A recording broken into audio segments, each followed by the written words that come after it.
Hey everyone, we're back with another week of Find Your Film for the week ending August 13th, 2021. The reason why I'm doing the date timestamp is so our dear listeners and viewers, can know which movies are coming out every week. That said, me, Bruce Perky, and Eric Holmes, we like to cover a lot of the independent movies. We get a lot of screening links. So a lot of us, Bruce Perky and Eric Holmes are actually going out to theaters and watching them.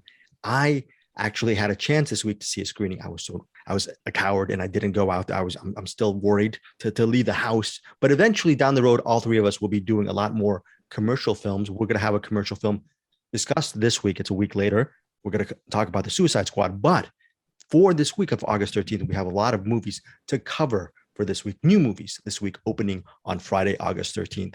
I'm Greg Srizvasti. I am joined by Perkadoon, Bruce Perky. Perkadoon. I don't know what that Eric Holmes, do you know what Perkadoon means? It's not Dune as in D-U-N-E. It's Perkadoon, D-O-O-N exclamation. I saw the show notes, so I got a pretty good idea. Oh, but, right. Having not seen that, it would have went right over my head. Okay, Bruce Perky will be reviewing something regarding his Perkadoon moniker. Are you excited about whatever Dune you're going to be covering? Are you excited about Dune? Do you like Dunes? Yes. This might be the better Dune to come out this year. I'm just gonna start with that fire take. Really fire take. I'm a Denis Villeneuve fan, and I saw the Dune trailer. Eric Holmes, Bruce Perky. I was a little bit underwhelmed. I know it's going to be a great movie, but were you guys? You I guess, Bruce, you weren't flipping upwards and downwards and sideways when you saw the trailer, correct? Yeah, I have faith in him though. I'm sure it'll be good, but I just feel like it's gonna be so serious and so heavy and probably very long. I just have a feeling it's gonna be good, but not as great as everyone thinks it's gonna be. But I hope to be wrong. I hope to be pleasantly surprised. If it's anything like the book, if they get all that, but they said they're splitting it into two movies, and the book, I don't know what she gave away. The book's really good. It basically, because a lot of people talk about how great the book is, and they don't talk about why it's great. Oh. So basically, Paul Atreides basically becomes a chosen one by a series of accidents and treachery, and no one can really talk about it. And then all of a sudden, it's like this perfect storm of this guy Paul Atreides comes around. It's like, well, I guess he's the chosen one. Then things start happening. And then he eventually, over time, becomes a tyrant and starts framing jihad. And so it's kind of like, imagine Luke Skywalker learning to become a Jedi, learning the Jedi ways, becoming the hero that everyone wanted. And then he just ended up start laying waste to everyone. And basically his existence was a blight on all of the galaxy. That's kind of the story of Dune is. I think I just heard the good one. I think that was it. Okay, I'm good. Well, listeners, my $15 or whatever. Listeners, a little bit peek behind the curtain. Find Your Film. We've been up and running. The podcast, we've been up and running for the last year. We were looking for sponsorships. Eric Holmes, in one fell swoop, by explaining the entire Dune story to everyone out there who is listening, has alienated our listenership and maybe all the movie studios who are going to try to come our way. And now we're not going to get double sponsored. There's been a book that's been out forever. Two different movies that's been out forever, and like that. Well, that movies didn't really touch on the downfall so much as the heroes. Yeah, the hero's journey. One. They lean on the chosen one aspect, but the interesting part is how he became that way, and how everything kind of accidentally set up that way, and then how everything just completely shits the bed and falls apart at the end, where it's like, oh shit. This was not a good idea. I suggest you audibly beep out chosen words within that description, and it'll be really cryptic. It'll sound like he's saying a lot of dirty words. It'll be great. But, it's like giving away the Wizard of Oz. It's been around. Don't tell me what happens at the end of the Wizard of Oz. She meets the Wizard of Oz, and he's. I know is I'm also going to give away the three little pigs. First of all, if I recall, the Wizard of Oz, Dorothy stays in Oz and everything's fine with the Munchkins, and she's like everyone, all the witches are alive. Correct? Is that what happens? Yep. And she was not asleep the whole time at all. That was not. And something about home really sucking. So that's all I know. That's all I know. Home suck home. She says that a lot. Home suck home. Well, anyway, the whole point of even saying what the story of Dune is if they split it up into two, the Dune that's coming out this year is going to be Paul Atreides becoming the chosen one, so on and so forth. Yeah. And then the second one's going to be the fuck bummer that, you know, at this point, like everyone's like, yay, Paul. And, you know, the kids are wearing their Dune costumes and Paul Atreides t-shirts and toys and Dune toys and stuff. And then the second one comes out and it's like, yay, Mom, Dad, can we go see Dune 2? Yeah, honey, let's go. And then they bring their kid to see Dune 2 only to find out that Paul Atreides is master tyrant and started a jihad that murdered, you know, pretty much most of the galaxy. Wow, okay. But intelligently, they're going to market it as Dune 2 fuck bummer. And it'll be fine.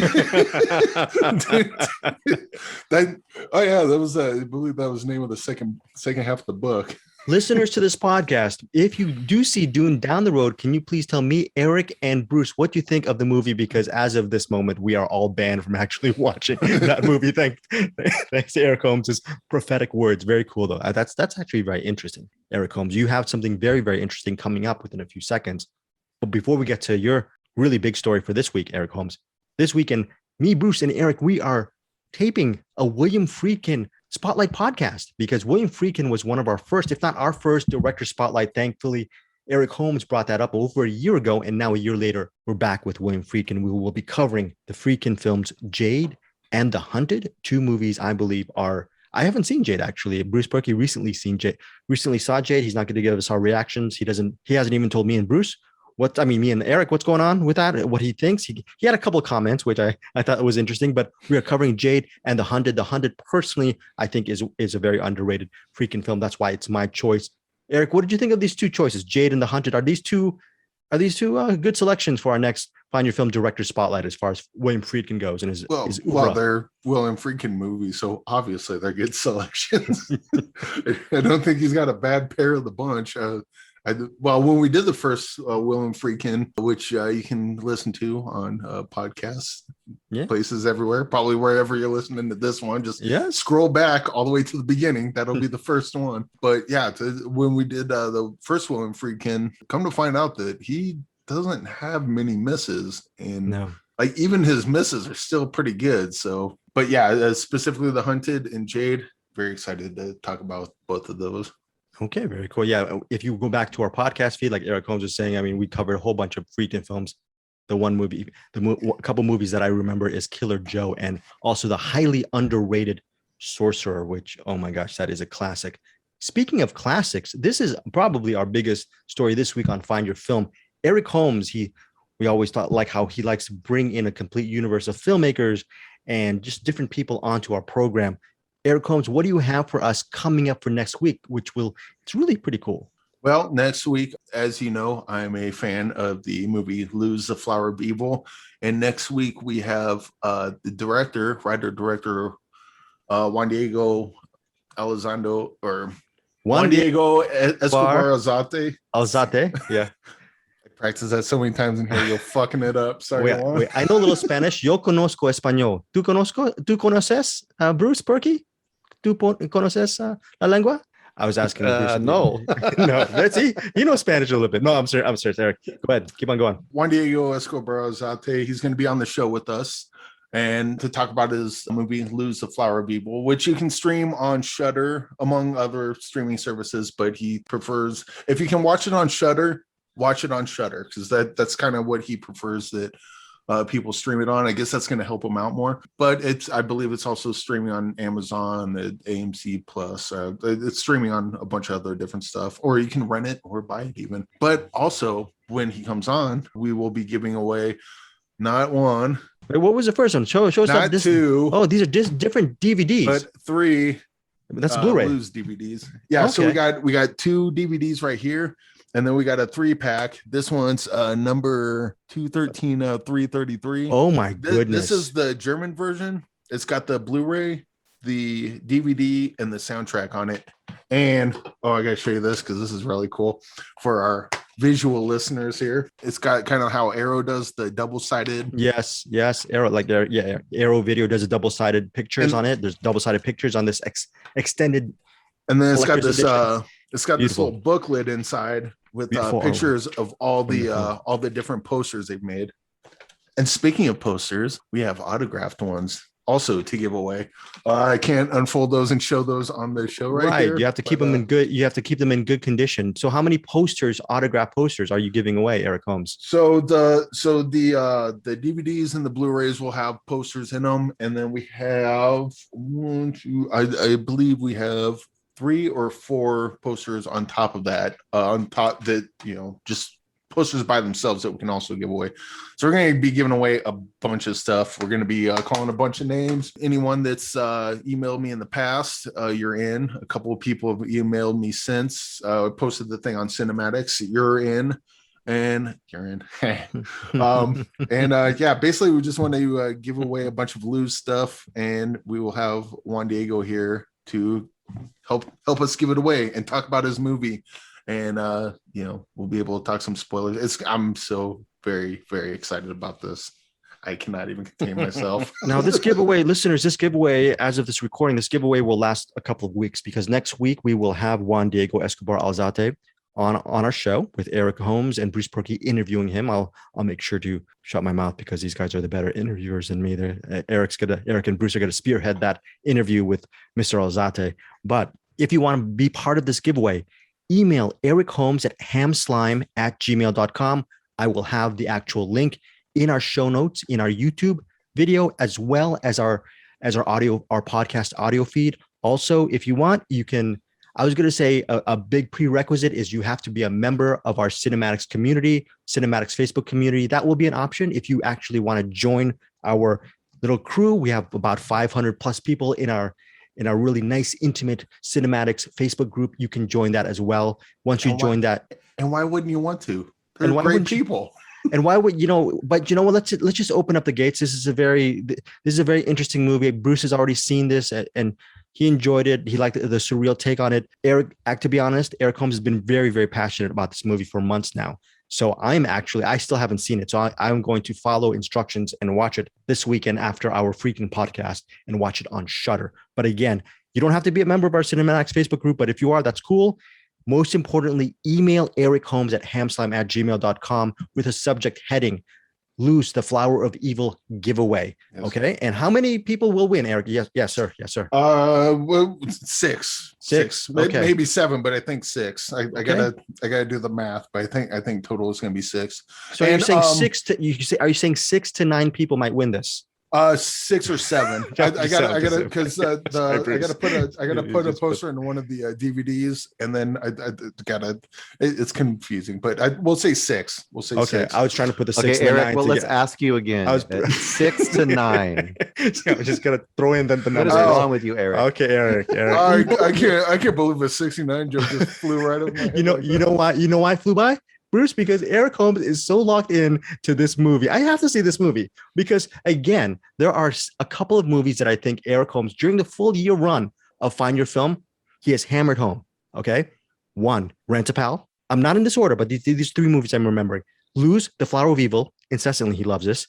And then number 3 is My Heart Can't Beat. What is that? My Heart Can't Beat what is that? Unless you tell it to. These are the 3 movies. If I'm wrong, Eric, correct me. These are These are really Uncle Peckerhead for sure. And Uncle Peckerhead. And groupers. But I think that's all 3 of us.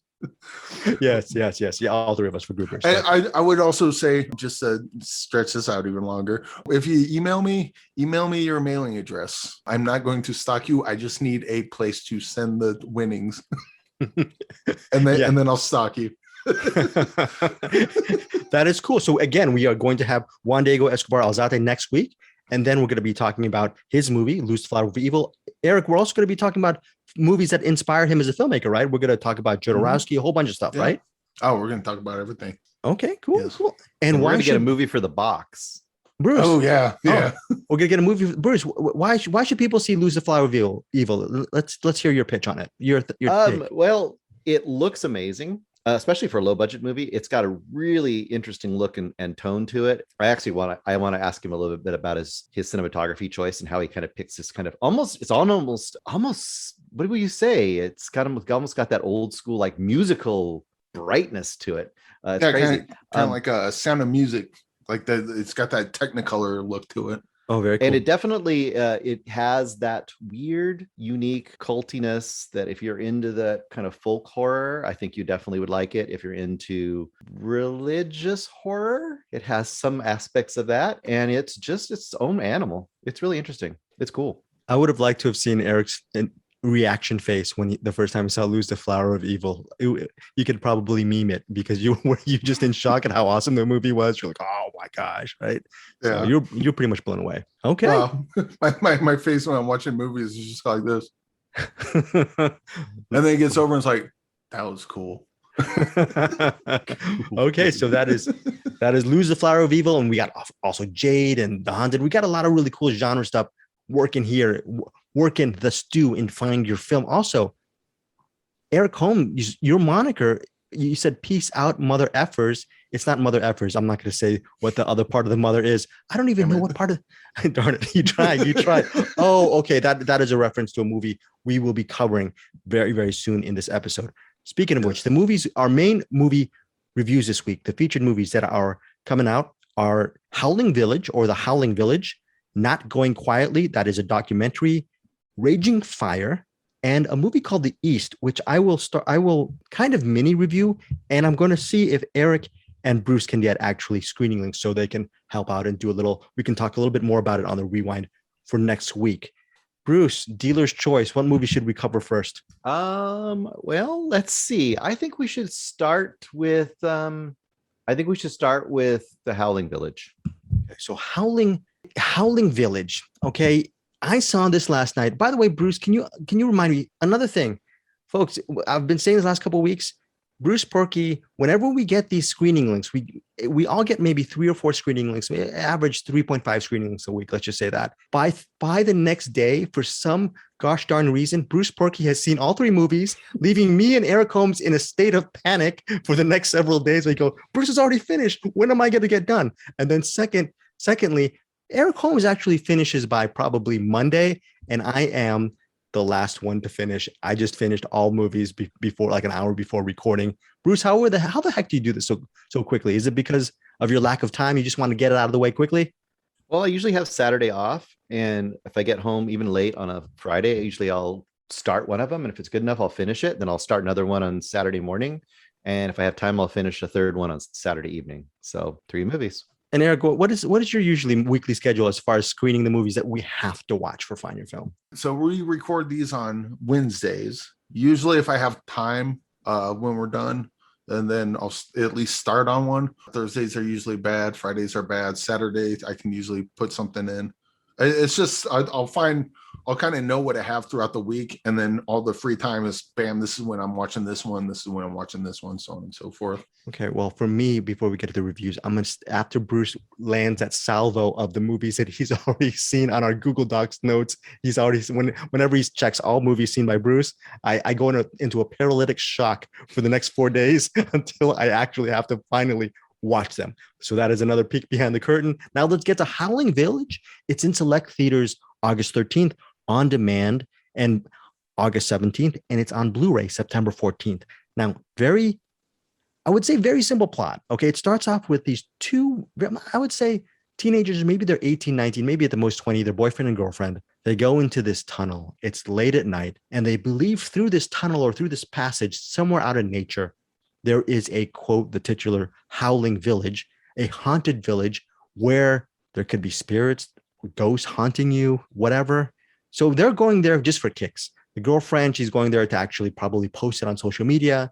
They're taking selfies. She wants to be recorded. It's late at night. They're trying to do a little spooky kind of mini documentary, maybe that they'll put up on Instagram or TikTok. Unfortunately, Howling Village is, for the purposes of this story, pretty real. There are spirits. We don't know where they're from. There are dogs. They are attacked. Things happen. The boyfriend ends up being he's a normal guy. He loves his girlfriend, but he is emotionally scarred from the incident. And this boyfriend, his sister is a psychologist at a hospital, and she actually starts trying to wonder what's going on with her brother. And this nurse / psychologist, she becomes the main character of Howling Village. She tries to figure out the mystery behind the tragedy of the people who live in this village. She's trying to help her brother as well. She has another younger brother who might be in danger. Her family might have a strange connection to this village. She might be able to see dead people like Haley Joel Osment in The Sixth Sense. You don't know if it's a dream or not. It seems like a simple plot. It's directed by Takashi Shimizu, and he is the filmmaker behind the original The Grudge and The Grudge 2. Eric Holmes, what did you think of Howling Village? Straight up. Well, first of all, the fact that you said attacking dogs, that's a very it's a very clean way of putting it. They're not too well behaved. They lack a little bit of decorum, I would say. Well, this movie is really good. I've never seen, so I've seen the Grudge movie, like the Sarah Michelle Grudge, and then the recent one that came out, and I didn't really like either one of them, so I never really went back and watched the Ju-on. I've heard it's much better, but like the story itself just didn't intrigue me, so I never really wanted to go back and watch Ju-on. And then I saw this, and I'm like, I might have to go back and watch Ju-on. It has that early 2000s Japanese horror look to it, where everything's real green, and kind of has stories almost Silent Hill-esque, but instead of a city, it's dogs, and it's got I don't know what I should say, but it borrows a lot. Well, I shouldn't say it borrows because they came out around the same time, but the Fear Street, the 1666, some of the revelations in Fear Street are really similar to some of the revelations in this one. And you think you know what's up, but you don't, I'm not going to say much more than that because that would ruin this and Fear Street.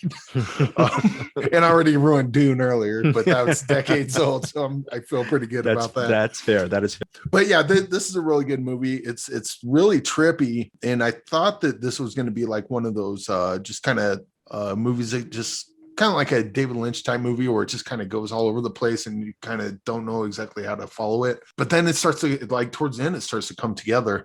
And the ending of this, especially like the very last scenes of this movie, happens in a tunnel, I believe. That's I love this.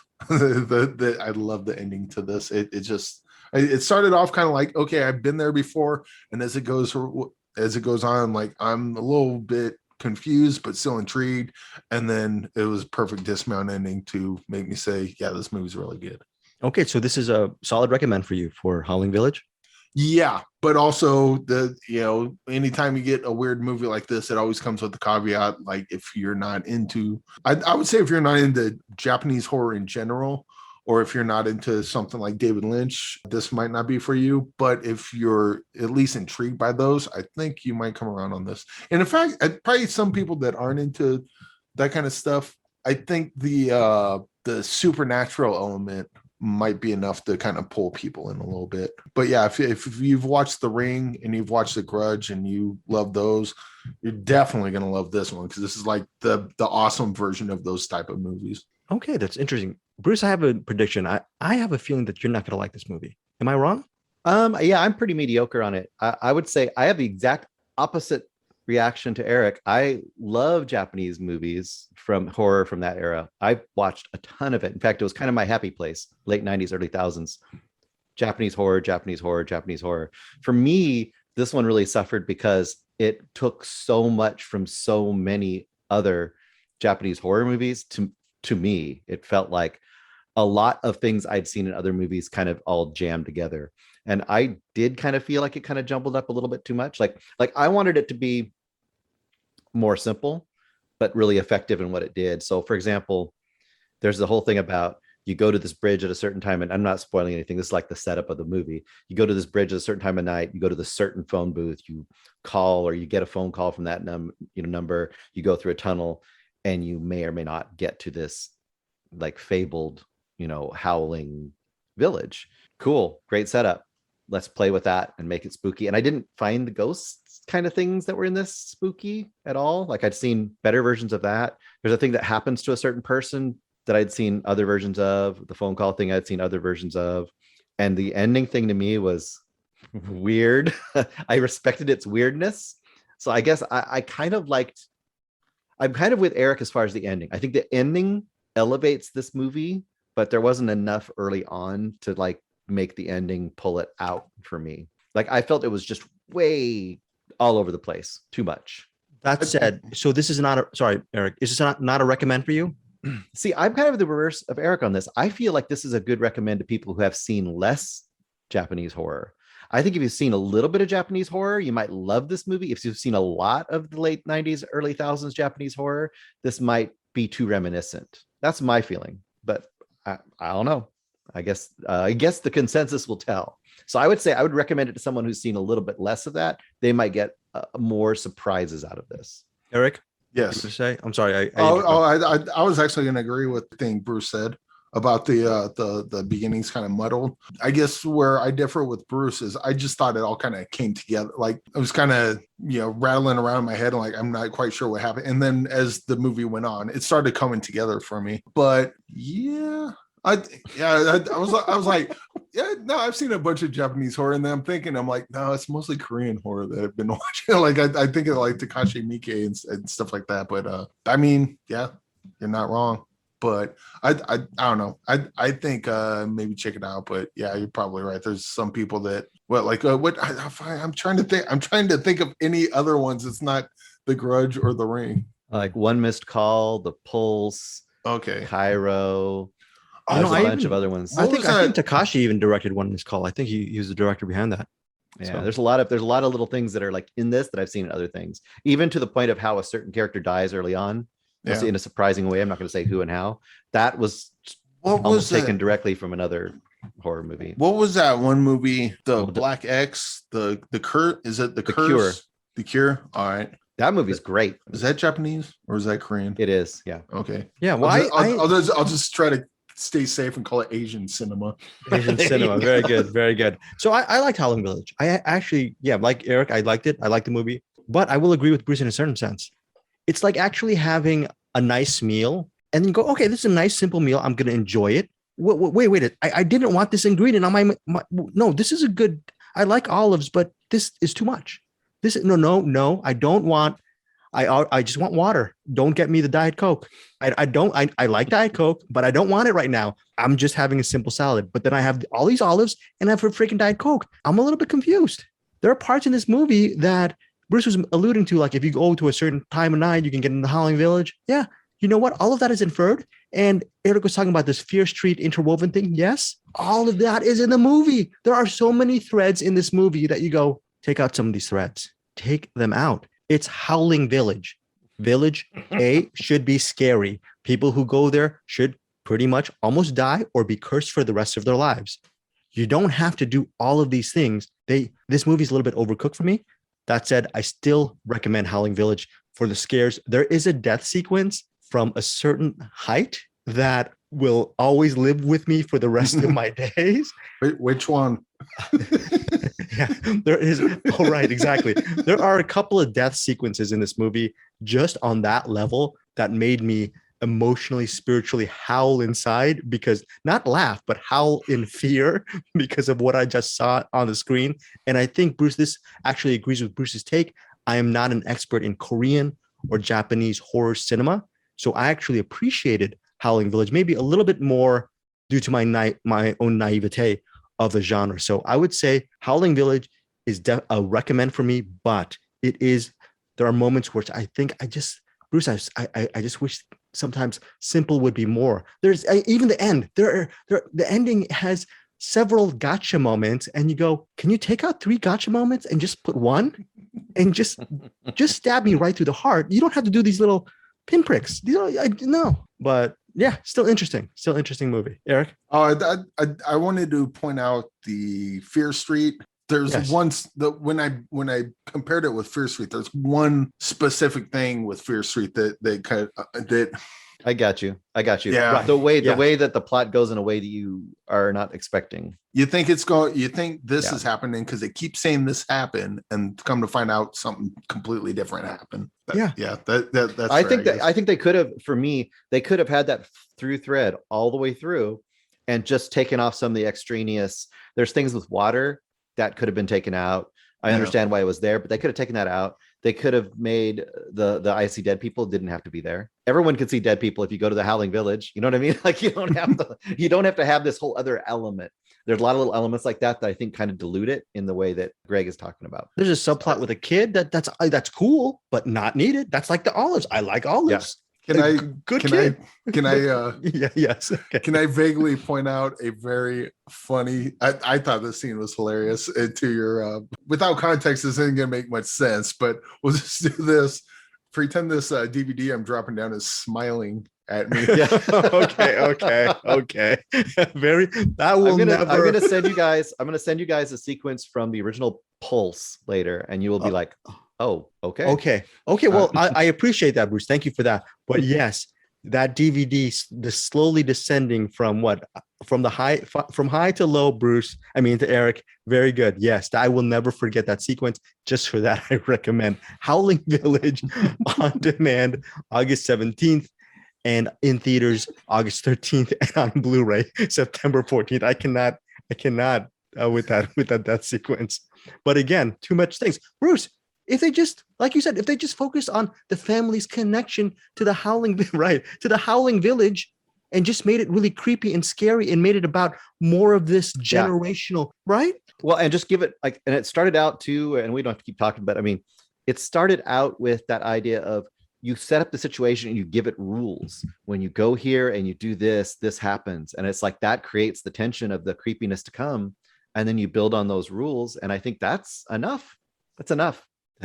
Hey, can I pitch something just see where you guys are at? Because I was thinking of this once the movie ended. The movie felt to me after the end of the movie, it felt like a prequel. The movie that comes after this is like where I think the movie's really going to start getting going. And this is the movie that's like, oh, this is all the history of the stuff that you saw in the previous movie. And I do want to see a sequel to this because where it ends, I really liked it, and I want to see more of that I cannot talk about. Yes, which would be a totally different kind of movie in a way. Oh yeah, for sure. Yeah. Okay, so that is it.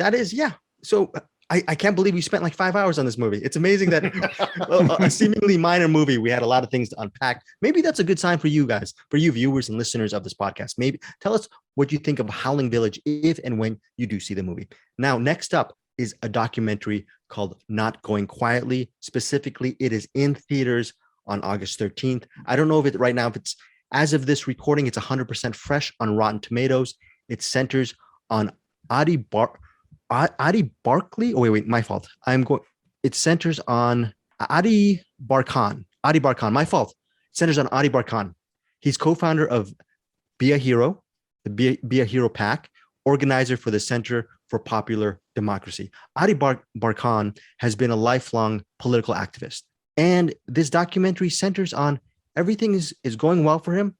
He is living his best life. He's married to the love of his life. They have a son, young son, toddler. Everything's going well. He is diagnosed with ALS. After the diagnosis, instead of what I'd probably do is retreat into life and just stay close with the family and stay within the house, he decides to do the opposite. As he says in the documentary, the irony is the weaker that he gets, the stronger his voice and his energy becomes. And we see, as viewers, his physical deterioration as he's undergoing ALS, but we see his determination in actually getting funding as far as just an improved benefit for society. He wants to see the US have a better handle on the way we treat people with disabilities, and more importantly, our corrupt or failed medical system through his eyes. And we see throughout the movie, throughout the documentary, him trying to just talk to different senators. He goes to Washington for people to hear his voice. And we actually see the people who work with him in this Be a Hero organization along the way as well. And we see his relationship with his family. It is a very stirring and insightful and inspiring documentary. It's a really well done documentary as well. You see Kamala Harris, Bernie Sanders, Elizabeth Warren, Cory Booker. You see all the politicos in this movie, and you see, most importantly, you get to see Adi Barkan's really, really interesting life. And, it's tragic. It's inspiring. It's everything pretty much under the sun. It was hard not to get emotional actually watching this movie. And I apologize for mispronouncing his name. several times. He's a very memorable person and determined. I have 1% of his strength, if that. Bruce Perky, what did you think of this? I think it's a solid documentary. I do want to point out, you name all those famous, liberal names, that's going to definitely get certain people's hackles up or going to put people in a certain spot. And that's a tiny part of this movie. They just kind of make appearances towards I would say mostly towards the very end, maybe a few early on too, but most of the time it's him, his wife a lot, their child. And then there's a woman that's with him a lot that is kind of like a fellow political activist. It's kind of helping him organize things. Right. But it's not like they're exploiting him in the sense that they're telling him what to do. He's working with them. So I think it's good. I think it's gonna definitely anger people, especially if you're triggered by politicians that don't give a shit, like you would expect them not to give a shit. That stuff's gonna definitely not be very pleasing at all. It's gonna give you shades of Gleason for sure as you watch him struggle with day-to-day life. I think it's good. I don't think it's quite as good as Gleason. I think here's my biggest thing with this movie is that what he's going on about, a lot of things he's talking about is how we are on the precipice of losing the kind of medical healthcare that will help and allow people to live a somewhat normal life with these kinds of obstacles. And I feel like the one thing it really missed is it really missed the chance to show in a very, very real way some of the nuts and bolts of that. I think he goes around the edges of it and you see his daily life, but there's certain things like as somebody who lives with somebody who is disabled to a very, very, to a degree similar to him, she's just degrading at a slower rate. The things that I saw when I was watching this movie that made me go like, why aren't we talking about this? Like he has a ramp in front of his house. Where did he get that ramp? Like, how did he get that ramp? We need to see how hard it is to get a ramp in front of your house. He had a wheelchair accessible car. Wheelchair accessible cars or vans, those cost like hundreds of thousands of dollars. How did he get that? You can't just get that with your insurance. We don't have one of those. We don't. My wife has a power chair. We can't take her anywhere in that power chair. We have to take her in a push chair because we can't afford a $150,000 accessible van. He has an accessible motorhome at one point in this. He has a 24-hour caregiver. Now, I'm not saying we should not sympathize and understand his situation. I'm saying that these are missed opportunities from my point of view. Like you should talk about like how much does it cost to have a 24-hour caregiver for somebody who is fully or partially paralyzed? Like that's the point of this movie, and they don't do it. I would say it's good, but it could be great. Doesn't go deep enough. This documentary does not go deep enough for you. Okay. Eric, your thoughts? Not going quietly. I also agree with Bruce. I found this documentary to be incomplete. Now it does a good job at it exposes politicians as frauds, and it does a good job at holding half of them accountable. Unfortunately, at the end of it, the Kamala Harris and the Joe Bidens, like if this movie came out last year, I could forgive it. But this movie came out months after the force the vote thing and the whole Nancy Pelosi shit. So all these people that the movie kind of holds up as, oh, we're going to get rid of Trump, and then these people are going to be in charge, and AOC is going to help us, and Joe Biden's going to help us, and those people are in charge now, and they did nothing to help bring forth Medicare for all. And so I think it's actually kind of unforgivable that they would put out a documentary about that, kind of cheering these people on in a sort of way. I get that the people at the time that was their goal. We got to get Trump out of office, which totally makes sense because that guy's a fucking idiot. But where they get confused at is that just because Trump's an idiot and doesn't care doesn't mean that the other team does, because the other team also doesn't care. And they kind of touch on that a little bit at the end, where he was asking pointed questions to the Democratic nominees, and they had that kind of look on their face like, how am I going to answer this? And that was a good scene, but I would have liked to push the idea more that career politicians don't give a shit. This movie just puts it right out there. It leans more on the Republicans, obviously, but at the end of the day, politicians don't give a shit. Hey, I need help. you're supposed to have America's best interests at heart, and you don't. I'm dying. You're looking me right in the eyes, basically telling me you don't care. And you can't have cameras here. It's a public place, motherfucker. Fuck off. You can have a camera where the fuck you want. And like just this movie's very triggering. Like anytime they had a politician just kind of talking on the side of their mouth, I just want to reach the screen and choke the shit out of them and go, "You're fucking lying. You're a goddamn fucking liar." I just wanted to, but So at the end of the day, all politicians are monsters, and all politicians are garbage human beings.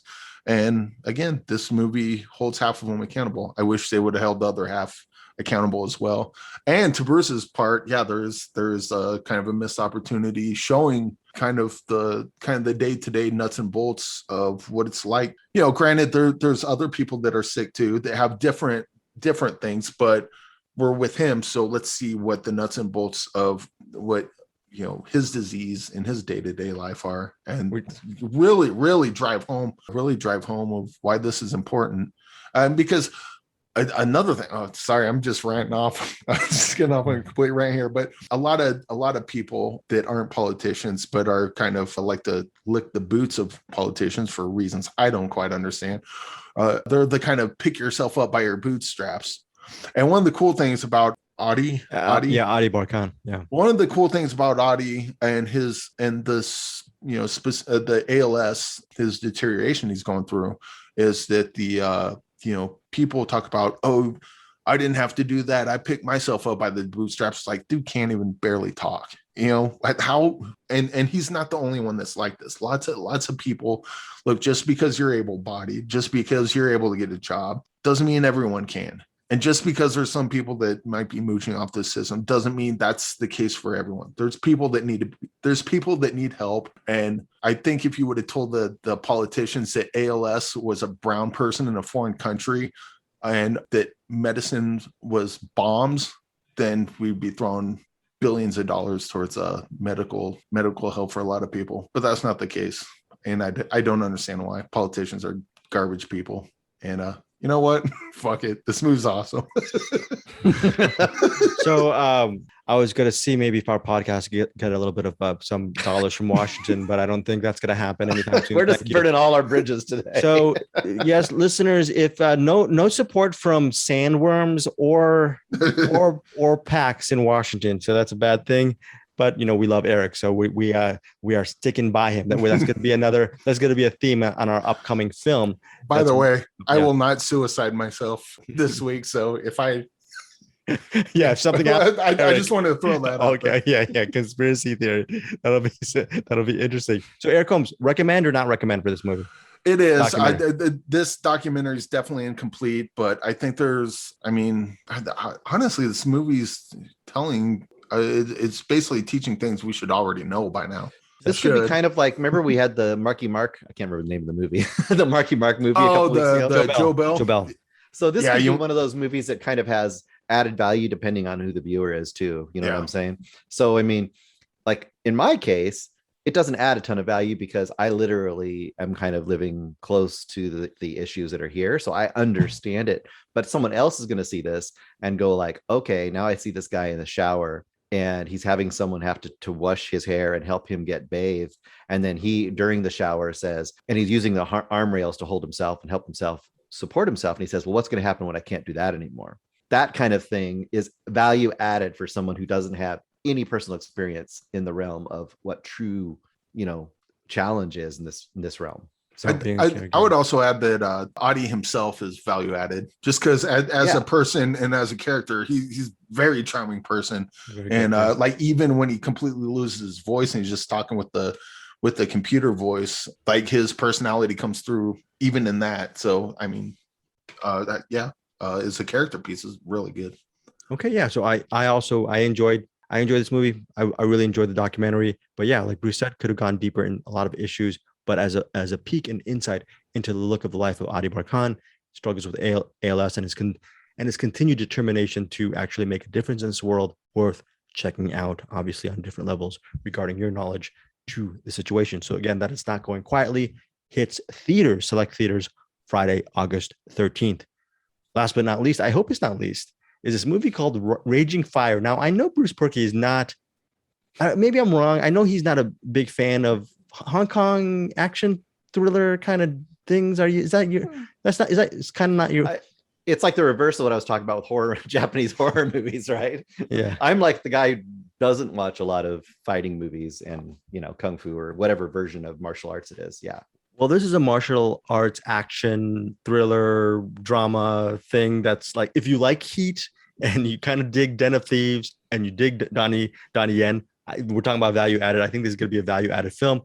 First off, Raging Fire runs at 125 minutes in theaters Friday, August 13th. Donnie Yen plays Bong, B-O-N-G, a very principled cop who is finding a lot of people, his colleagues, are actually mowed down in the line of fire during a failed operation.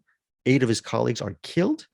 Okay. And we're not going to say who's killed in this failed operation, but the problem is the mysterious person, the mysterious mastermind behind this is not a spoiler, is his former partner, played by Nicholas. I'm mispronouncing the name TSE. I'm going to just pronounce it Nicholas Say. And he plays Engo and Engo, I don't know, NGO. He's the antagonist. Okay. And he's very good in this movie, Nicholas Say. He's very, very good in this movie. And the problem with his character is years ago, he used to be a cop and he got framed on an operation, which he shouldn't have been. People should have had his back. His bosses should have had his back. And because of just circumstances, this guy was thrown in jail. He comes out of jail and he's on a revenge mission against the people who wronged him and his fellow police cop buddies. And they go up, these former ex-police. It's basically ex-police led by this guy versus Bong and his current crew of policemen and women. That is the plot line behind Raging Fire. It has a lot of, if you've seen The Departed, if you've seen Den of Thieves, if you've seen Heat, all of these type of movies, you're not going to feel left out. It's not going to be an alien film for you. But the only difference is it's a Hong Kong set action thriller. You know what? For 125 minutes, didn't bring anything new to the table for me, but I loved every single second of it. We're talking about memorable moments. There is a height sequence from Howling Village, which we mentioned that will live with me. There is another sequence where there is like something gets caught in this movie in the middle of something that I go, what the heck? I've never seen this before. Maybe Bruce, you've seen this before, but I've never seen this before. And just for that, I thought it was worth it. Really good action, top of the line film for me. And I definitely strongly recommend Raging Fire. Bruce Perky, it's not your genre. I don't know. Well, I mean, when I see a movie like this, I expect it to be, now this is just from pretty much a layman when it comes to this kind of movie.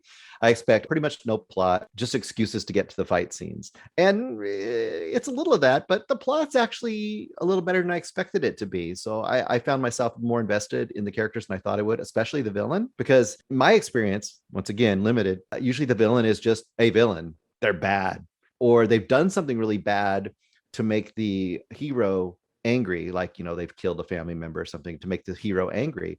But this actually has a pretty good reason that the villain is angry, which I kind of enjoyed that. You don't know it right off the bat. So at the beginning, it seems like it might be more generic. And as you discover that, you're like, okay, cool. A little more motivation here.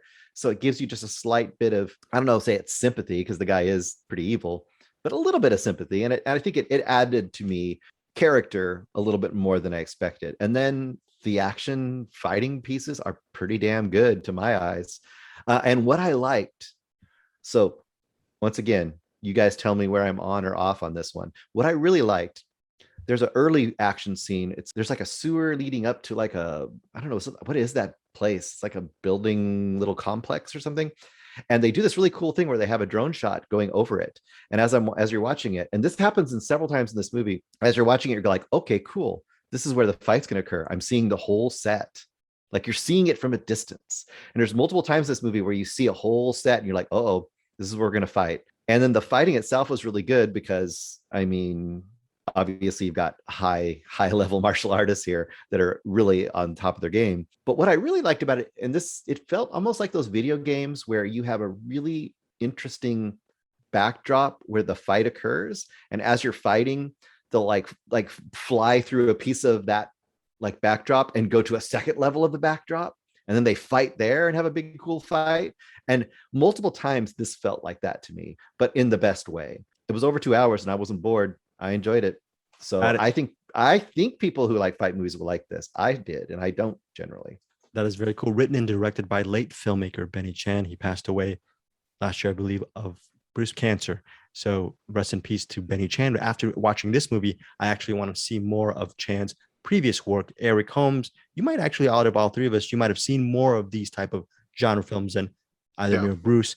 Your thoughts on Raging Fire? This was pretty good. Story wise, I mentioned, I don't know if it was on Finder Film or a movie Mainline, but I mentioned the movie The Cop, the Gangster, and the Devil. That movie has a really similar storyline of bad cop trying to do bad. Like they really point out because Donnie Yen's character does like cop stuff, and the 80s cop movie would just be, oh, he's just a good cop, goes outside the rules to do whatever. And in this movie, they point out like, no, you can't do that.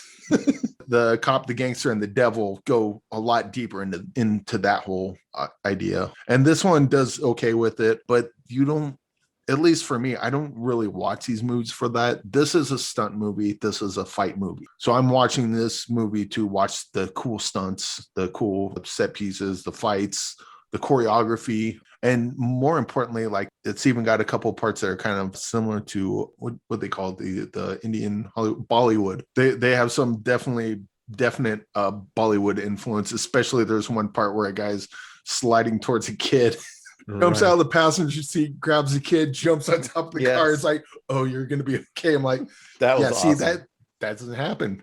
But I just saw that, and that was pretty freaking sweet. So it's got a bunch of ridiculous. Look, this movie is ridiculous, but that's kind of where these movies shine. You get to watch the inventiveness, like even with the fights, if you slow them down, like the gunfights, you slow them down. There's like little details they do, or little moves someone in the background does to, kill the person in the foreground, or, it all moves so fast and kind of goes in a blur.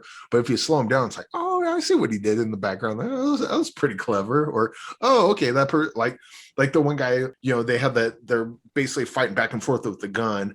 And he goes to shoot him, turns his hand just in time, but it shoots a guy across the across the room that was just about to get ready to get up and shoot him.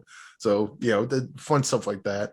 Yeah, I did. If you're watching this for story, look elsewhere. But if you're watching this for stunts and fights, this is right up there. And if you just got done watching Not Going Quietly, this is the perfect movie to come down off that. Okay, so this is pretty solid recommendations from all three of us. Eric enjoyed the action stuff. Actually, Bruce liked the story as well. I like them both. But I could recommend. We're parsing here. All three of us give solid recommendations to Raging Fire. I am actually surprised that out of the movies that we saw, Raging Fire, I thought Raging Fire would have been sort of this. I think going back to what Bruce was going to say, during our movie Mainline days, cinematic dumpster fire, I thought this was going to be like a whatever movie, but it turns out to be the movie that really, I mean, I don't know if you guys agree, for the most part, the most enjoyable. It's just a fun movie, right? Yeah. I think like movies like this are a good example, especially after watching this after Not Going Quietly. Not Going Quietly. That's such a terrible title. If I'm watching this movie, if I'm some random person watching this movie, someone's like, oh my God, it's the greatest thing ever. I'm watching this movie. I'm like, this movie's stupid. But then that same person could watch this movie for the first time directly after watching Not Going Quietly. And it's like, this is exactly what I needed. Like it's watching different movies in different contexts. It's kind of fun to kind of illustrates that there's no real objective way to say whether a movie's good or not, because and maybe some of them, but Beast in the Cellar was pretty objectively bad. But other than movies that are just absolutely incompetent, it's neat how certain movies can, in one context, you watch it and the movie sucks, but you watch it in a completely different context and it's the exact movie you wanted to watch and it's your favorite thing ever. It's just neat how that sort of thing kind of balances out sometimes. Yeah. Definitely, I agree. I definitely agree. For me, I could watch. Fortunately, I will disagree in one sense. I can watch Barry Lyndon, Stanley Kubrick's masterpiece any time of the day. Just tell me and I'll watch it. But anyways, that's for another argument on a future podcast. As long as it's Barry Lyndon starring Donnie Yen. Yes, very limiting, starring Donnie Yen. That's the only way. Yes, I will not go quietly after watching that movie. That's going to be an awesome movie. Now, again, Raging Fire this Friday, August 13th, in theaters via Wellgo USA. We are done with our featured reviews this week. Now we're going to our recommendations. We've already mentioned the word caveat, but Eric Holmes has a actual film recommendation which deals with the word. What are we rewinding this week? Eric Holmes, tell us about it. Well, I finally saw a caveat 3 or 4 weeks ago, and we're talking about it now. Okay, you're gonna have to help me out here because I might be.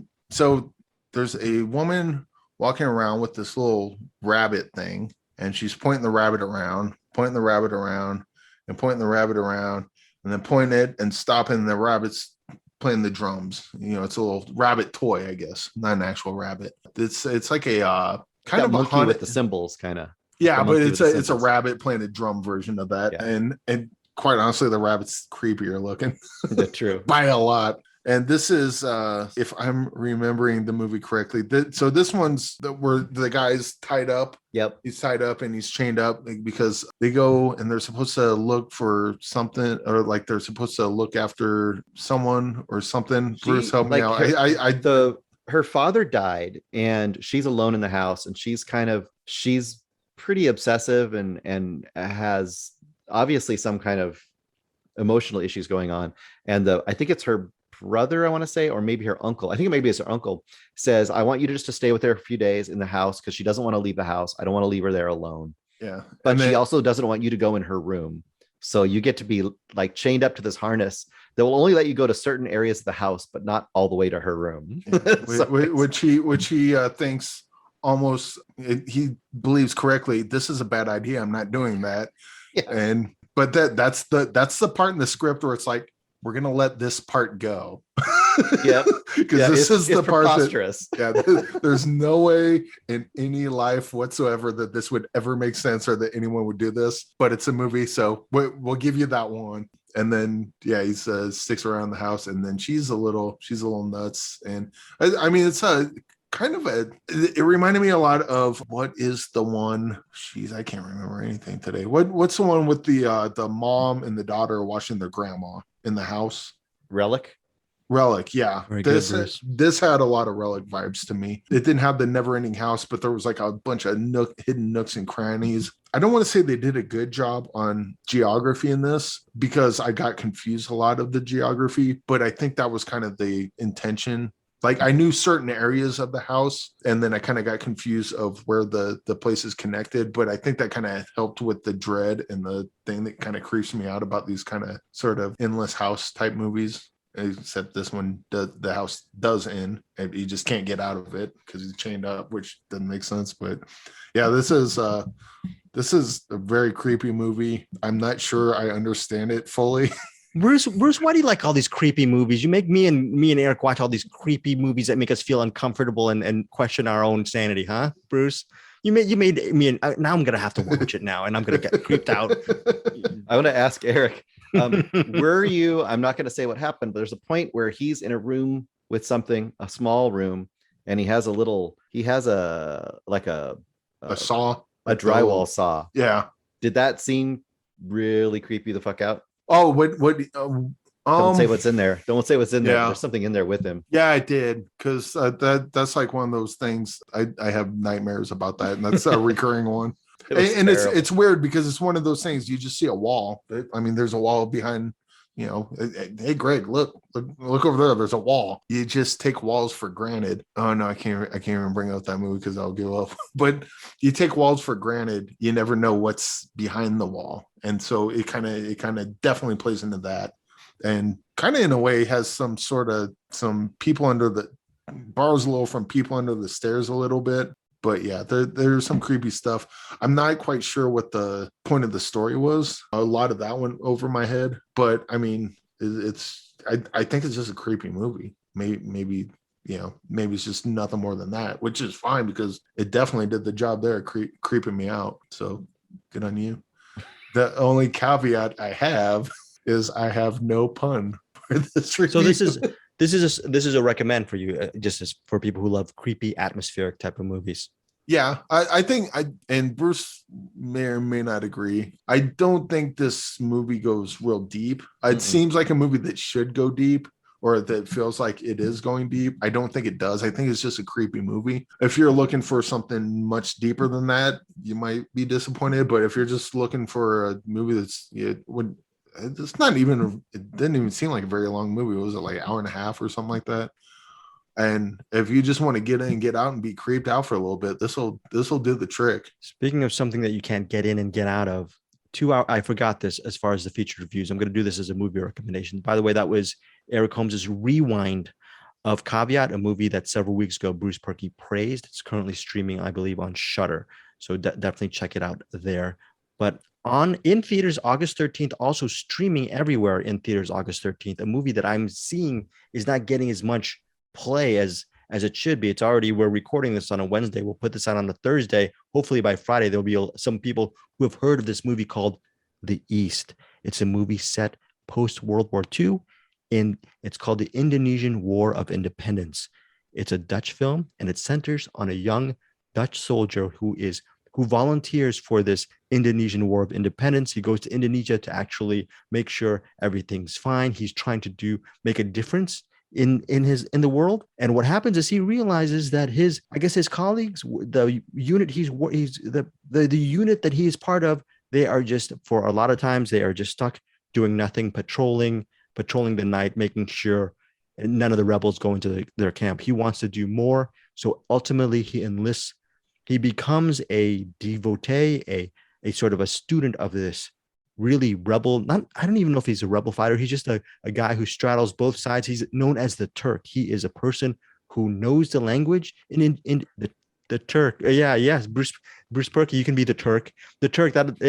Bruce Perky, the Turk. Bruce the Turk Perky. Wait till you see this character. The Turk is a man to be feared. Ultimately, this young Dutch soldier realizes that if he joins up with the Turk, maybe he will actually get to soldier up and do some real damage and make a real difference in Indonesia. That is the premise of The East. It's an epic film at 2 hours and 20 minutes, but it's also a genre film. There's a lot of action in this movie. It reminds me a little bit of Full Metal Jacket. And I actually talked to the actor. I'm butchering his name. Actually, during the interview, I asked him his name, how to pronounce his name, and I forgot what he told me. I have to actually look back on the video for the real pronunciation, but I'm just going to say his name is Martin Lackmeyer. And I think this guy is going to be a future, hopefully, star. He has a good presence. He's an A-list actor, okay? And he's actually previously starred in this 2008 film called Winter in Wartime, and he received a lot of praise as a young kid. Now he's probably in his mid-20s, and I think hopefully this movie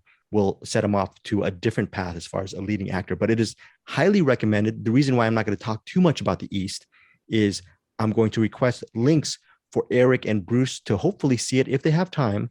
Maybe one of them at the very least will see The East. This might go down as one of my, at least a top 20 film for me for the year 2021. I was really enamored with this movie. Has a lot of things I love. Just visceral action, really, really brutal, and a very memorable ending. Speaking of which, last plug for my Cinematics Patreon members, I talked to Martine about the ending of The East. So find your film and Cinematics family listeners, that ending for The East will only live in that Patreon wall, which Eric and Bruce, even if you guys weren't Patreon guys, I'd send you the video as well so you can know what it's about. This is going to be a really good discussion on the ending of The East. So based on that, this really reminded me of Full Metal Jacket a little bit too. Not as classic as Full Metal Jacket, but this is still a very, very good movie. The East, really looking forward what Bruce Perky and Eric Holmes have to say about The East. But for you guys listeners, check it out when it hits theaters this Friday, and it's also available everywhere via streaming. Okay, that is my recommendation. Bruce, you're up next. I am actually bringing a TV series, but it's only 5 episodes long, and I wanted to give it a little love because hardly anyone has Apple TV Plus, or if they do, they never watch it. And also, we've been bringing the musical flair to the show for the past few weeks, so I'm going to continue that trend with Schmigadoon. Schmigadoon. I don't even know what this is. Did I lose you for a second, Bruce? I think I lost Bruce. Pause. The pause. Perkadoon got. He looks like he's done. It's shown for Schmigadoon. You want me to start over again? Yeah. So you're saying musical and it's Schmigadoon? Yeah, so Schmigadoon, it's 4 episodes long, or actually 5 episodes long. It's shown 4 so far. And the 5th and finale, I don't know if it's the finale for the whole thing forever or if they're going to come back with another season. But the finale of this season is episode 5 this Friday on Apple TV Plus. Also, the episodes are only about a half hour long. So this whole thing is only, 2.5 hours long if you watched it front to back. If you have any kind of love for musicals, especially classic musicals, this is kind of the opposite of what we just did with Annette. So, with Annette, we had kind of a very different version of musical, not the classic musical at all. This is the basic concept of this one is you've got Keegan Michael Key, Keegan Michael Key from Key and Peele, and Cecily Strong. And there's a lot of SNL alums, but other people too in this. They are a couple. They've been around for quite a while with each other, and they're starting to they're having some problems in their relationship. So they decide to go on this kind of couples get back together retreat. They're going to go on this hike and be out in nature and all this stuff. And while they're doing that, they're arguing. They go across a bridge. The bridge goes through the fog. They come out the other side and they're in Schmigadoon. And it is a takeoff on the musical Brigadoon, which is a takeoff on every musical. Oh, wow. And literally they walk in and it goes from normal world to Technicolor world. Everybody's old timey looking. Everything's really fake looking like a musical, and they are greeted with a musical song and dance number. And unlike Annette, where everyone acted like the music was just part of life and they didn't act like it was weird at all, these two characters are like, what the hell? Why are they singing? And what's going on here? How's the music? The quality? The music is fantastic. The more you know about musicals, classic musicals, the better it is. But if you don't, you still can enjoy the hell out of this. They've got all the kind of the pat characters you'd want. They got the preacher, they got the uptight women spinsters that are against anything that's kind of outside of perfect morality and Christian values that want to change, keep seeing certain way. Do they have elaborate dances? Like elaborate dance and song numbers. And it's great too, because they really play with it. Oh, and the basic concept is this. If they try to go back across the bridge, they can't leave. It's just more of this musical land as far as the eye can see. You can only get out of Schmigadoon by being with your true love. And of course, they're on the rocks, so they don't know who their true love is. So that becomes a whole subplot of, at one point, I won't say too much, but at one point, Keegan's character is like, he's walking across the bridge with every woman in town. He's going to figure out who his true love is. That's so funny. They have a version of the Trouble Right Here in River City that's amazing. They have a version of Doe, a deer, a female deer, but instead it's a song to a young child all about how reproduction occurs. That is funny. This movie is really, really fantastic. Or this show, I guess, is really fantastic. Super entertaining. I mean, this is, once again, we were talking about things that are kind of an antidote. You're watching a super heavy documentary about real life and real shit that's just, it's impactful, but just getting you down. I mean, you go to Schmigadoon and it's just, you're in that bright Technicolor world. And it's also just funny, and it's also smart. Like it weaves a whole lot of real world stuff into this like super fake like Technicolor landscape of old time musicals. And it's great because there's a moment, like say in episode 2 or 3, where the music starts, because they'll say, oh, here comes a song. They're like, oh crap, here comes a song, because their characters are like knowing now they're stuck in this musical. And at one point the music just starts and no one starts singing, and she's like, oh, I'm supposed to sing this song. And it's like, that's a whole twist. So anyway, if you got Apple TV Plus, give an episode or 2 a try. I think you won't regret it.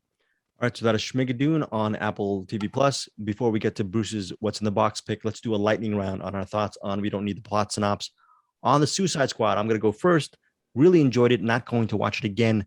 I will watch, though, the ending, the final 5 minutes or 10 minutes at the ending when they actually fight the big beast. That's a movie. That's a sequence I can watch over and over again. I enjoyed the movie. Really enjoyed the movie. I don't know if it's overly praised. Just had a fun time. Maybe a little bit overly praised because I'm not going to watch the entire film over again. But I wasn't disappointed. Loved the final act. Eric, your thoughts on the Suicide Squad? About the same. I didn't hate the first one like everyone else did, and this one's kind of on the same level, maybe a little better. And I want to see James Gunn do non-comic book stuff again, but this seems to be where he wants to live at, so I guess more power to him. But I really want to see, I would love to see James Gunn go back to Trauma. Just do it, a couple Trauma. If you're gonna work with IP, let's see James Gunn work with Toxic Avenger or Sergeant Kabuki Man or something like that. It'd be nice to see him return to his childhood home, as it were.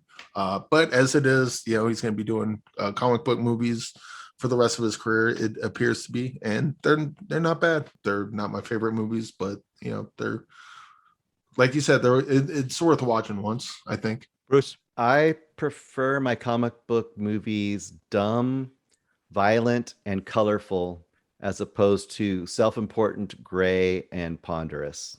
Wait. Were you reviewing the Suicide Squad, or were you reviewing the Snyder Cut? Which one? What are you? I haven't watched the Snyder Cut. I refuse.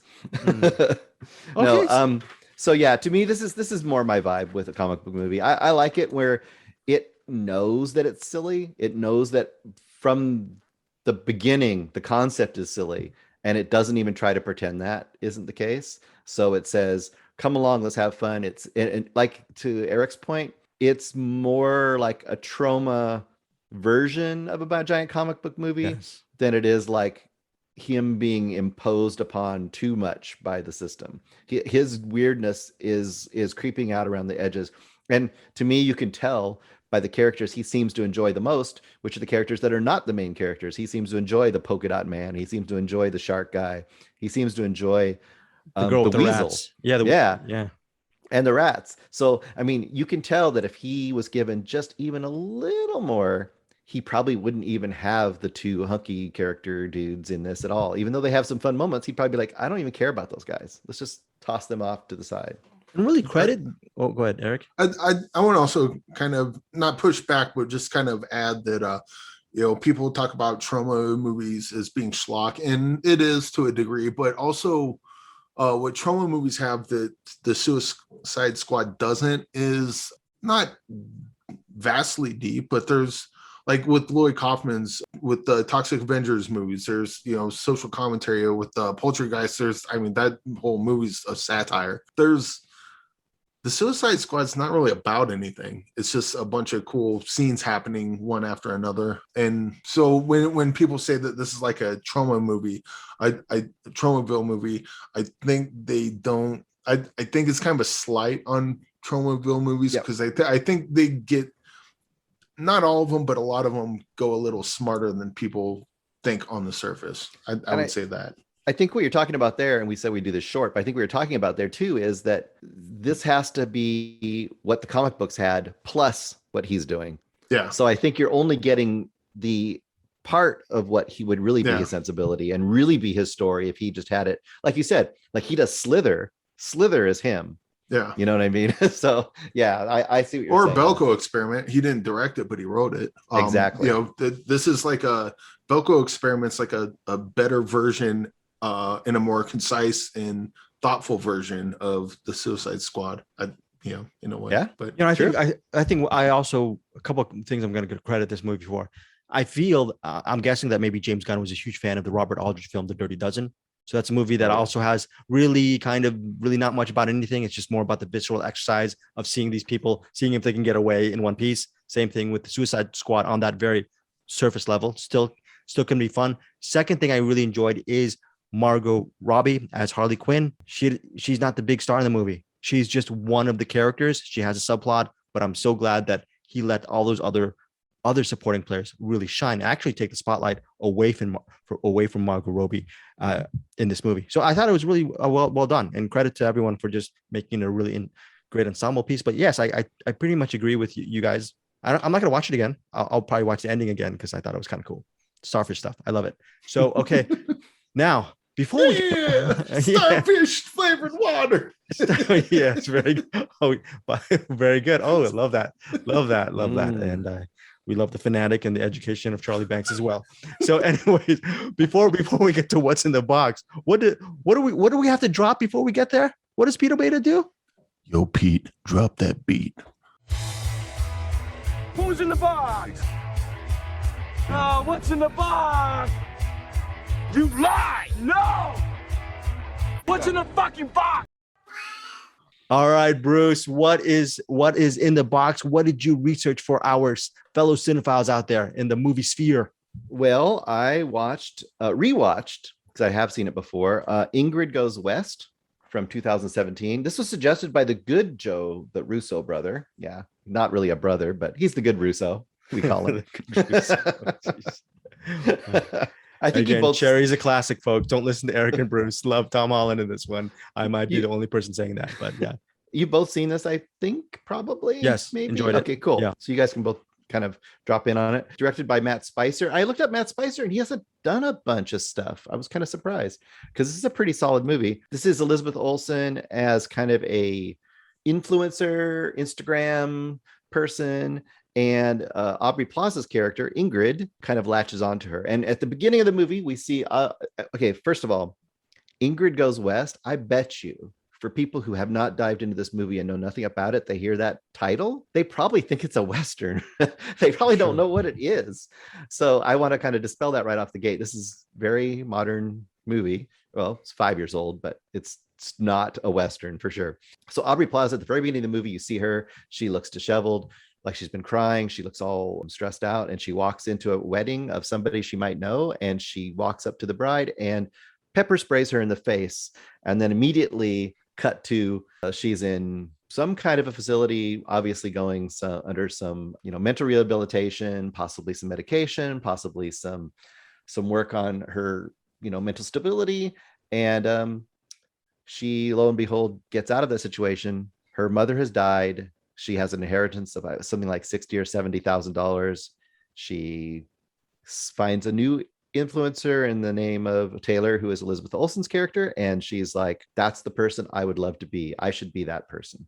And off she goes to California to slowly weasel her way into Taylor's life. And this movie is, to me, it's obviously a social satire. There's a ton of that there, but if even more so, it's just an exercise in cringe and awkwardness and tension. This is the kind of tension you got in like The King of Comedy. If you ever saw The King of Comedy, this tension, this social tension where this person is deluded and obsessed and doesn't understand how the world quite sees them. And as you see them go slowly more and more into these situations with a person who doesn't know who Ingrid is, it becomes very uncomfortable very quickly. And it just kind of, it rolls from there. It's a character study. It's funny, tense, a little bit emotional at parts. I think this is just probably about Aubrey Plaza's best role, other than maybe last year's Black Bear. This is showing a range in her that you don't always see. I can know that for a lot of people, she's just not, like, they just turn off the minute they hear Aubrey Plaza. They're like done. But I think you should give this a chance if you haven't ever done it. Okay, so that is Ingrid Goes West. Is probably streaming everywhere. You can. How did you find that, Bruce? Again, Hulu. Okay, so Hulu. So check it out. Ingrid Goes West on Hulu. I remember really enjoying this movie, and I think it was probably not ahead of its time, right on time. And it's probably, if you do a rewatch now, it probably means a lot more. Eric, did you end up enjoying Ingrid Goes West from your recollection of the movie as well? Yeah. I saw it about the time it came out, and then as Bruce is talking about it, I'm like, oh yeah, okay, yeah. But it's kind of like one of those. I'm glad you brought up King of Comedy, or like a talented Mr. Ripley, not exact, but like the you get the obsessive person that does, just kind of becomes more of a problem, I guess. But the trick with this movie is a lot of these movies, like you're with her the whole time, so you kind of sympathize, but also she's like the villain, but also you sympathize to a degree with her. I think that's the trick with this movie, is to kind of ride that line. Yeah, but I mean, it's not a Western. That's the kind of movie. I'm trying to. It like had like 15 in my head, and now the only one I can think of is Talented Mr. Ripley. But anyway, that's a great movie, Talented Mr. Ripley. Very, very good. Okay, so that is Ingrid Goes West. I don't know if you should add this, but Martin, the actor from the East, I asked him what's one of his all-time favorite movies. A couple of things we can throw in the boxes. He mentioned, you don't have to throw this but you can if you want. The Big Lebowski. That was his choice. There's The Big Lebowski. And also I interviewed Carlos Lopez Estrada. I think you guys might know him. He's one of the directors from Raya and the Last Dragon. And he also did Blind Spotting. I asked him one of his favorite movies, and he said, Do the Right Thing. Do the Right Thing. That might be something that'd be interesting, because I haven't seen that since it came out in the theaters, I don't think. Yeah, I haven't seen it since I was in college. So that might be something that we can throw in the box. And if you do check it out, I'm going to check it out with you, Bruce Perky. Speaking of things that we're going to check out next week I'm so happy that Bruce is actually writing down a couple of these things for what's in the box. Do you remember Do the Right Thing, Eric? Do you remember that? Do you remember seeing that? And Yeah, I just watched that again like 4 months ago, 5 months ago. Okay, Yeah. Bill Nunn, the thing with the okay. So cool. Now, a couple of things for next week. We're gonna interview, what is his name? Juan Diego Escobar Azate. Juan for Diego Escobar Azate. Lose the Flower of Evil. Make sure, again, email Eric Holmes for that giveaway. It's an amazing giveaway. He's going to be sending some random winners these really amazing items. Some of them are autographed by the filmmaker. And you know what? I would probably say, hey, please, Mr. Holmes, hook me up with that special edition DVD Blu-ray, which has all those, that it's only 213 out of 333. It's something like that. Yeah, it's limited. It's now I might have to put these on to make sure. I think they're Blu-rays are region free.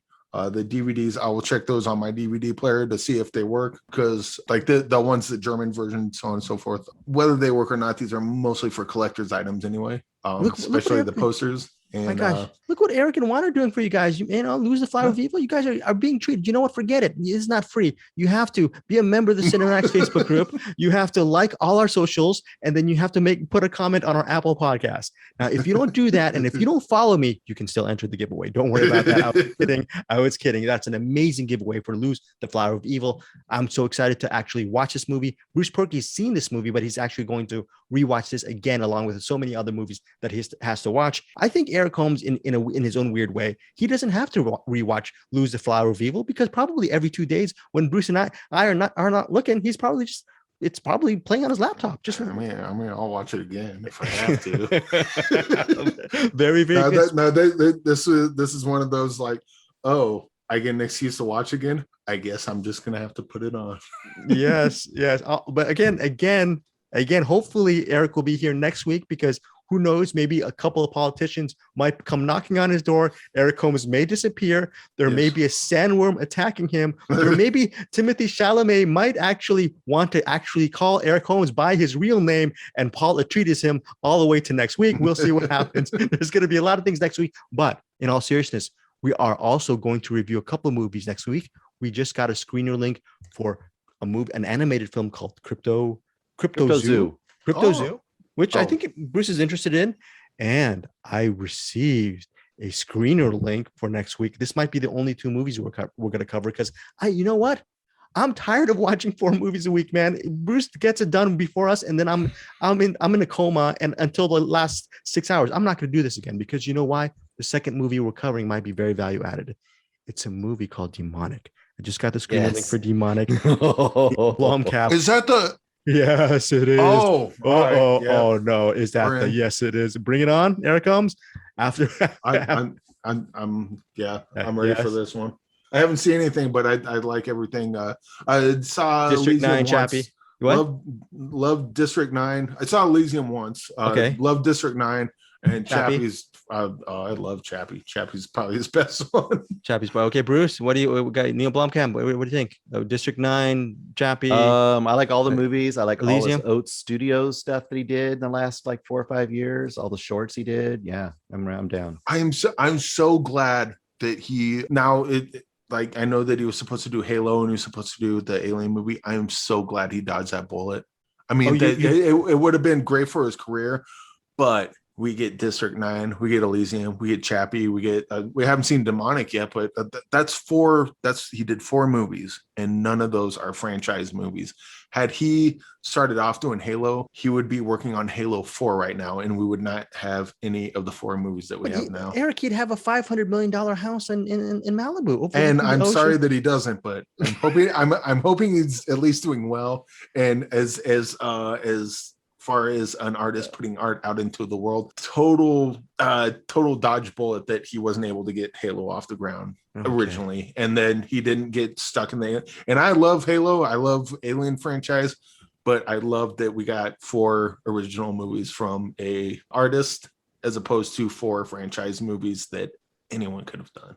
Well, that is a very good point. Bruce Perky, do you agree with Eric Holmes' assessment about this whole artistry journey thing? Do you like that? Do you like what Eric Holmes just said? Yep, absolutely.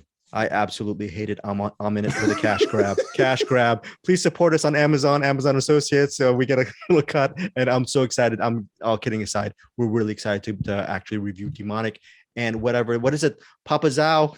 That's not the Kevin. I was thinking of the Kevin Federline song. Crypto Zoo. Crypto Zoo. It's not Papa Zhao. It's Crypto Zoo and Demonic. Maybe a couple of other things. Of course, Lose the Flower of Evil next week. Before we go, Eric, you have anything to say? Anything? Peace out, motherfuckers. Peace. Okay. Peace. Very good. Very good. Bruce, we as always, we end with the smartest person in the room. Eric. Not Eric. Eric. Thank you. Thank you so much. Bruce, what are final thoughts? My final thoughts are Greg doesn't care about what's in the box. What's in the box is Wild Tales from 2014. Oh, you're right. Oh my God. Oh my God. Suggested by Jeff Basson. Thank you. Okay. What is it? Yes. What's in the box? What's in the bleeping box? Wild Tales. I just told you. Box. Wild Tales from Jeff. We saw it. We know it was in the box. You just told us. I forgot. I'm sorry, Bruce. And what's in the box? I do care about it. Have any of you seen Wild Tales? You know, I haven't. I've heard about it forever, and I need to see it. Anderson Wild Cowan Tales is amazing. I've seen a piece of Wild Tales, but not the whole movie. Anderson Cowan story. Anderson Cowan story, director of Groupers, and my co-host in Cinematics. I hope Anderson is not listening to this part of this thing. Anderson has only given me maybe one for the 25 plus years I've known him. He's given me maybe a couple of screeners or DVDs or whatever. I remember him giving me a copy of Wild Tales, telling him I'd see it. I don't know where it is. I probably lost it, and I've never seen Wild Tales. I know Anderson Cowan is a huge fan. Eric Holmes, do not tell Anderson that I just said that. But supposedly Anderson loves Wild Tales. And Jeffrey Basson, he was there. He was at a previous episode where we did Days of Heaven, so that we know the guy is not just a good artist. He's also he has great taste. So I might join you on Wild Tales. How many movies do you have to see next week, Bruce? Come on, count them out. The Hunted. You have to see The Hunted with William Friedkin. I have to see The Hunted. I have to see our 2 screeners. I've got to rewatch Lose the Flower of Evil. I got to finish Schmigadoon. And then you got to see Wild Tales 6. And I might watch, what's that movie with the vampire that's on an airplane hijacking? Blood Moon or something? I might watch that too. The Netflix one? I don't remember the name of it. I might watch that too. I think I've heard enough about it. I think I might be with you. I'm either gonna watch, but technically, you don't have to watch anything because you're a grown ass man. And you do what you want. Very good. Well, I'm not a grown ass man, even though I'm going to be 50. Next week. I'm going to tell you right now. I'm either going to see 6 or 9 movies. I don't know. Maybe if I combine them together, I don't know. Maybe it'll be a very good number that I'm going to love. Right, Eric? Yep. Okay. Very good. Before we go, let's do this one more time. Final thoughts from Bruce Perky, aka Perkadoon. I gave you my final thoughts. I'm not doing it again. No more final thoughts for Bruce Perky. That's my final answer. I'm not saying anything else. No more thoughts, no more final answers from Bruce Perky. But you know what? That's a good thing, listeners, because we're going to leave the final thoughts and the final insights for you guys, and you can keep it a secret until we come back next week here on Find Your Film. Take care, guys.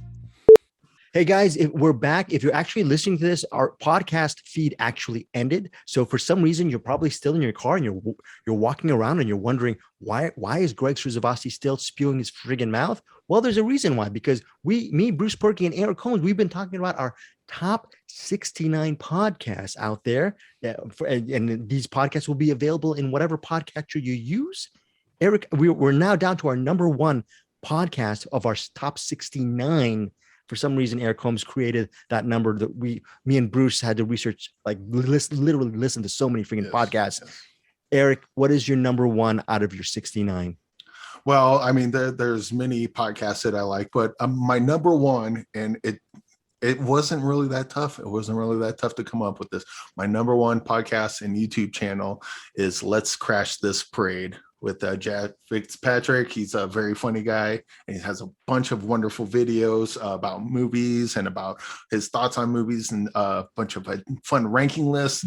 And he's just a clever guy, and a really delight to watch on the YouTubes. And that's why he's my top number 1 of 69 YouTube channels / podcasts. That is very kind of you, Eric Holmes. Eric Holmes is also always a sunny side of the street kind of guy, unless he's really gets mad about certain things like politicians. That's another, we're gonna, if you listen to the podcast, you know where we're going with that, and Dune and expectations. Bruce Perky, do you agree with Eric Holmes? Do you have a number 1 as well?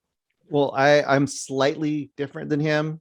Mine is called Let's Crash This Parade. It's by Jack Fitzpatrick. He's pretty good. great too. Yeah, he's pretty funny. He's almost as funny as the other one that Eric was mentioning. But yeah, I kind of tend to go with the parade versus the parade. So that's my choice. Parade Yeah, I versus- mean, I actually kind of agree with Bruce a little bit, but I mean, we're splitting hairs. They're both It's fantastic. kind of apples and apples. I Yeah, mean, you know, a little bit. or Caribbean or tomatoes and tomatoes. demi, you know. My number one pick. Tomato. My number one pick for a podcast, my favorite podcast, is Andrew Watches Movies or the Movie Bears podcast or the Middle Class Film Class. I do not like Jack Fitzpatrick and Let's Crash This Parade because it is not an actual podcast. It's a YouTube channel. Jack Fitzpatrick, I'm outing you right now. You need to do a podcast immediately. Also, I do hate you, Jack Fitzpatrick, because I'm not going to say hate you. No, I really hate you because you have about 1380 subscribers and you just started and your YouTube channel is popping off the charts. Listeners, viewers, if you like really good movie stuff and lists like Eric was talking about, you can go to Jack Fitzpatrick's Let's Crash This Parade YouTube channel. But again, you're not a podcaster. You never will be, Jack Fitzpatrick. I strongly dislike you because you're so charming and you do so many great headlines and great movie subjects that you trump me every single time. My YouTube channel on Deepest Dream, only as we speak, has 920 subscribers, and it is, thanks to my charm and lack of knowledge, it is descending as we speak. So I do not like successful people like you, Jack Fitzpatrick. Thank you so much for the kind words, but you're only going to get kind, wonderful words from my betters, Bruce Perky and Eric Holmes. Until then, I wish you a lot of success. And listeners, if you haven't actually checked out, in all seriousness, Jack Fitzpatrick's Let's Crash This Parade YouTube channel, this is not a paid endorsement. This is something, he's a member of our Cinematics Facebook group. We love him very much, and he is a very, like all of us and like all of you listeners, he's a huge cinephile. We will see you guys next week for Papa Zao, or I don't know what is it, Bruce? Cryptocurrency? Like Eric Holmes said. What is it? I'm looking at my cryptocurrency right now. I'm basically in the red by 9,000. What's the movie we're covering next week? What is it? What is it called? Crypto what? Crypto Zoo. Crypto Zoo. I have crypto on my mind as usual, folks. And Crypto Zoo and Demonic, the publicist said, I just emailed Demonic, Eric Holmes and Bruce Perky will get a screening link for that Neil Blomkamp film very, very soon. So we are very happy. Listeners, if you are actually listening to this in this entire podcast, that's amazing. We love you so much, but we love you to a point, because next week, get ready for Lose the Flower of Evil. You will never be the same. Will they, Eric? Oh, and he's making, will people ever be the same after next week? Hopefully not. Change me, and I'll change you in weird ways. Enough said, guys. Definitely this time. We'll see you next week.